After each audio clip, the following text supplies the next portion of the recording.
Mass Effect Andromeda. This game was probably one of my most anticipated games leading up to its launch in March 2017. And when it finally released, it got critically panned across the board, and several aspects of the game, like its hilariously bad animations and the general buggy state of the game, was ridiculed to such an extent that Bioware halted any and all development on future DLC. So now, after the release of Mass Effect Legendary Edition and the confirmation that another Mass Effect is in development, and as we're closing in on the 6th year since we first saw Addison's face was tired, sorry, my face is tired from dealing with everything. I'm asking the question yet again. Is Mass Effect Andromeda worth reinstalling or buying as a first-timer? Well, let's find out. But first, what's Andromeda about? Well, without giving too much away, the plot essentially boils down to a group of would-be explorers called the Andromeda Initiative that journey from the Milky Way galaxy to the Andromeda galaxy and board these giant spaceships called ARCs. This may or may not have to do with the impending arrival of the Reapers in Mass Effect 3, but in any case, the Andromeda Initiative arrives to its destination, but the group is splintered and things aren't exactly going to plan, as the initiative not only suffers from internal sabotage but also immediately encounters hostile alien lifeforms called the Kett, that makes settling the Andromeda galaxy an impossibility. And it's up to you, the player character, this either being Scott or Sarah Ryder, to lead the initiative against these threats and make sure that the Milky Way colonists survive. As per every other Bioware title, Mass Effect Andromeda features a character customization system, and so I started my little adventure by trying to make my custom version of Ryder. And well, right off the bat, I can safely assure you that Mass Effect Andromeda has one of the worst customization options I've ever seen.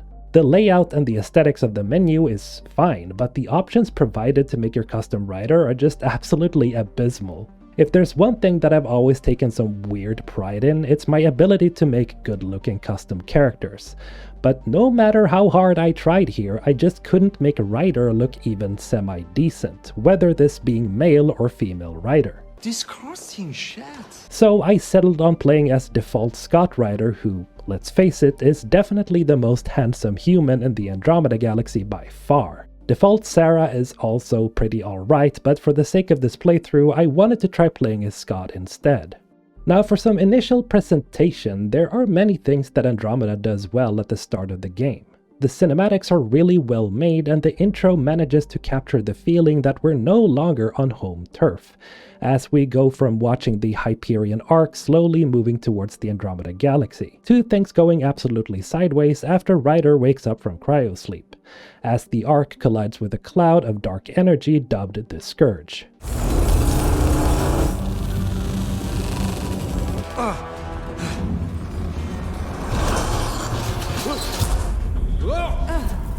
From that point on, it's a rush to get to planetside as we go on our first mission on a completely alien world.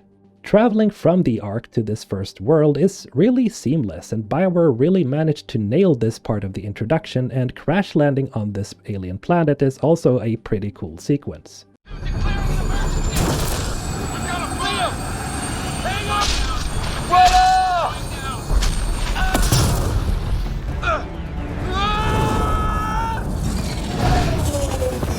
Acceleration increasing. When we finally find ourselves on the ground, this is where the power of the Frostbite engine starts to kick in, as the environment just looks really amazing. And this is especially noticeable if you play at a 1440 resolution, which I'm doing for this playthrough. This is an aspect of the game that will keep delivering throughout, as the different planets all mostly have their unique aesthetic, meaning that the environmental designers did an amazing job. However, as much as the introductory hour manages to impress in terms of graphical fidelity, the hours after this are unfortunately not as impressive. You may already have noticed that most characters are suffering from what I'd like to call tired face syndrome, and despite 2017 Bioware working hard to cure it, this sickness is really prevalent throughout the entire Andromeda experience, even after all of the fixes to the game. Most of the time, characters, and especially humans, are really flat when it comes to animations and their overall looks. I mean, look at this. These are really some of the most lifeless and frankly ugly NPCs I've ever seen.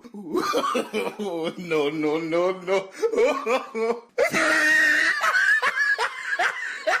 And the worst part is that these lifeless expressions aren't singled out for wandering NPCs, but you see it with most characters you actually interact with. Hell, even the enemy faction, the Kett, are victims of the same sickness. Sure, you could argue that this is because they're supposed to be emotionless bots, but it's pretty obvious that this syndrome affects really everyone. The only races that manages to hide this are the Turians, Krogan, Salarian, and Angara, which is one of the 2 new races introduced in Andromeda, but even still, the Milky Way races are also visibly lacking in terms of expression. Naturally, this becomes even worse when the dialogue throughout the game is at its low points. Bad jokes I can live with, like this one. I think I really pissed that one off. Maybe because I shot him in the face. Are you serious? This is torture. But when the delivery of lines are wooden, it really just takes you out of the experience, especially when the facial animations are just not there. What are we doing in Sam, Node? As I mentioned before, Bioware did try to fix a lot of these wooden scenes by making animations more expressive, but these moments are in general few and far between, and whenever you do get these animated scenes, characters tend to be overly animated and visibly rushed, which, you know, is expected because they had to rush these fixes out the gate.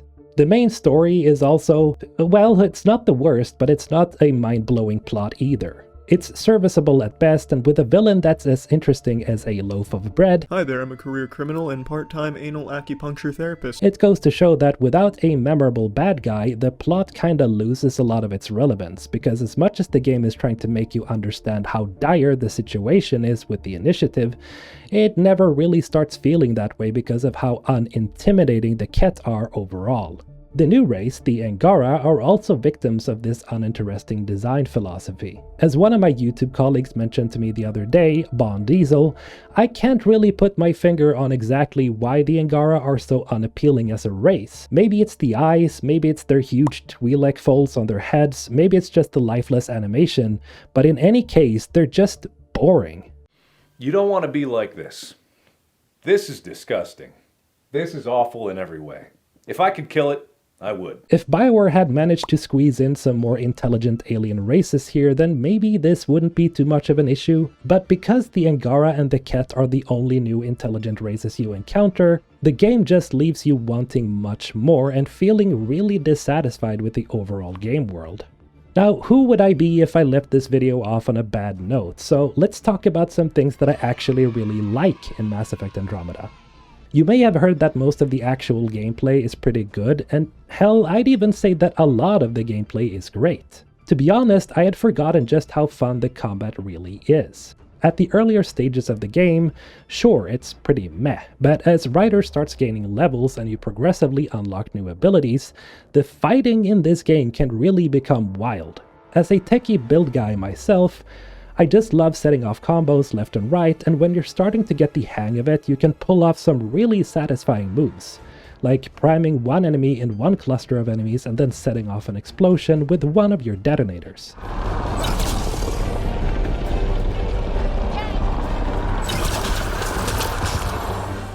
This is really something that I can't get enough of, and as soon as I hit planetfall in Andromeda, I immediately start hunting for Kett and wildlife to murder because it really is just that fun, mainly because of all the ways you can destroy your foes.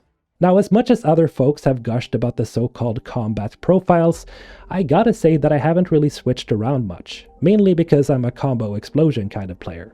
The ability to switch between combat profiles is cool, for sure, but I do think that it kind of removes some of the replay value since you can just switch between different profiles at any point in the game. Now, the UI is, well, it's another one of those serviceable things. The design is simple and the menu is nice to look at, but the amount of menus can sometimes be overwhelming.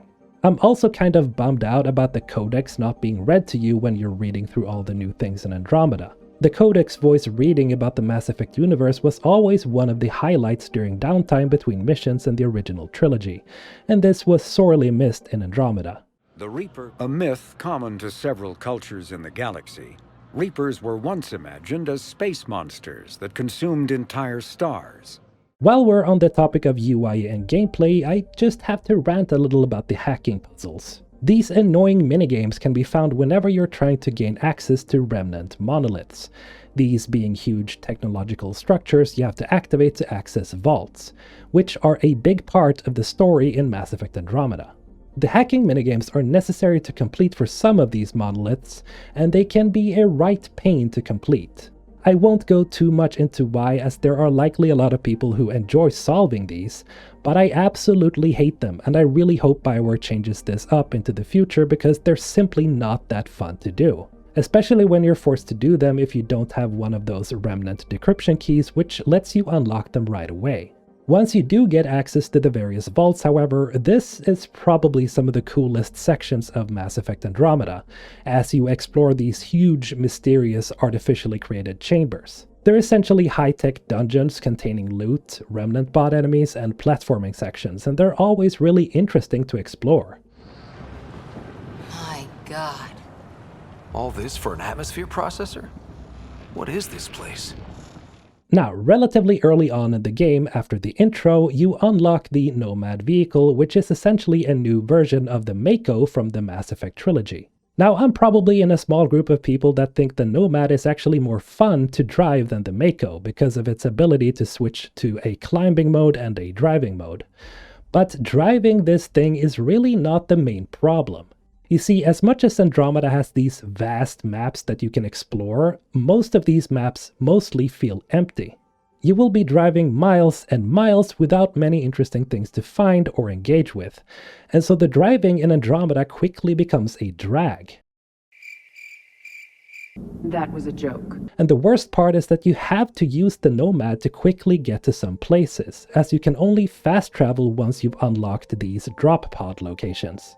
I've brought this up before, but I really do think there's a place for exploration in Mass Effect. I just think it needs to be more optional, and if there's to be these massive maps that you can explore, then please fill it with more interesting stuff to find or engage with. I'll say it again, taking a page from Elden Ring wouldn't hurt in this regard. Now, you may have noticed that I haven't talked about the main character yet, this being Ryder. And let's just say that despite both voice actors doing a fairly good job, this being Tom Taylorson and Frida Wolf, Ryder is just really not as memorable as Commander Shepard. I'm Commander Shepard, and this is my favorite store on the Citadel. I think part of this has to do with the writing of the dialogue overall, and not so much to do with their performances. Given the chance, I do think, however, that Ryder could be a great protagonist in the future. But to do that, Ryder has to both be given the opportunity to return in another game, as well as have much more impactful dialogue choices. The choice to move away entirely from the Paragon and Renegade system is something that I think was a huge mistake, as the Andromeda dialogue system just doesn't manage to mold Ryder into a believable figure of authority, which again kills the direness of the situation that the Andromeda colonists find themselves in. Mass Effect Andromeda in general really isn't as bad as you've heard that it is. There are some really enjoyable aspects to it, for sure, like the combat, the environments, and hell, even some of the loyalty missions are pretty good. Some of the new squad mates are also somewhat memorable, like Vetra, who's basically a female Garrus, good old Uncle Drac, and yes, even PB is pretty alright when you get to know her. But the overall experience gets really bogged down by, at times, ham-fisted dialogue, an uninspired story, and some very problematic animation issues that still linger to this day. I'd say that Mass Effect Andromeda poses some really interesting ideas for the overall Mass Effect mythology, like the origins of the Angara and the true nature of the remnants and the vaults, as well as who the mysterious benefactor is and several other mysteries that never got explored. Mysteries that I do hope we get an answer to in the future. What I'm trying to say here is that Mass Effect Andromeda was a great idea in theory, but it's a poorly executed creation at the end of the day, especially when you compare it to the previous Mass Effect titles. Is it worth buying today? Well, if I didn't already own it, I would probably get it for 10 to 15 bucks simply to mess around with it. Yes, it's worth getting at a price like this simply because of how outstanding some of the gameplay and the world design is. But if you're looking for a rich, really engaging story with a full roster of memorable characters, a terrifying villain, and a robust choice and consequence system, then this is not the game for you. However, this is, again, just my opinion of it as an OG Mass Effect fan. You might feel different about it, and that's perfectly fine. As always, have a great day and see you in the next video.